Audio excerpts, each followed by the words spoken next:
Would you hire this man for a job? I did, but of course it was only a short job. I paid him to let me take pictures. We have about 770,000 homeless people in the United States, according to data collected by the National Alliance to End Homelessness.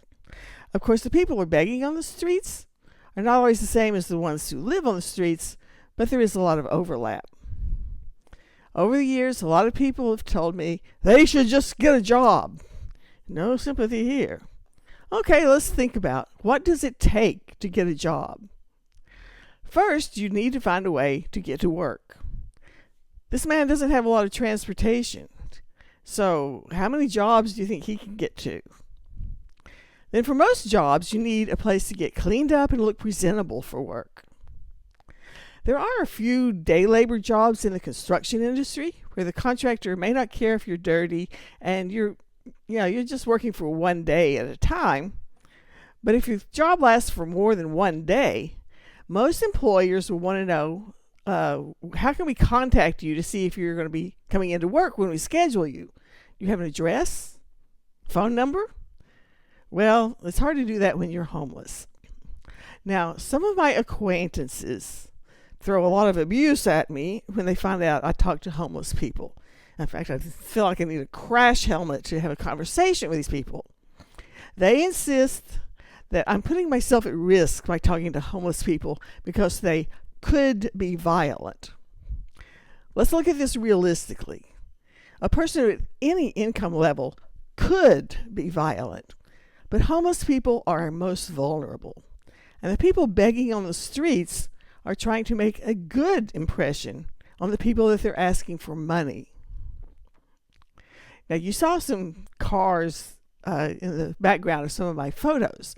People driving in traffic were at much more risk than I was. But it's human nature that we just don't like to think about people in very unfortunate circumstances. It's easier to forget about them when we blame the victim.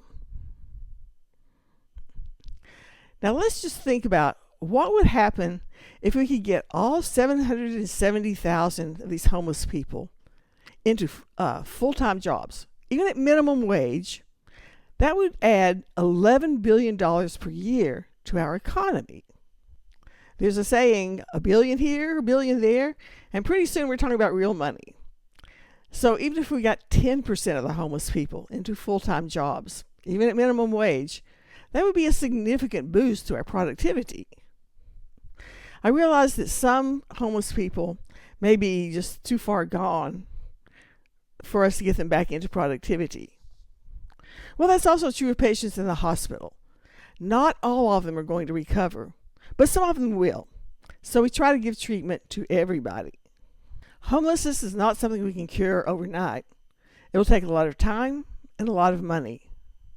But I believe it will be a good investment if we can try to get some of these people back. They're still people even when they don't have homes.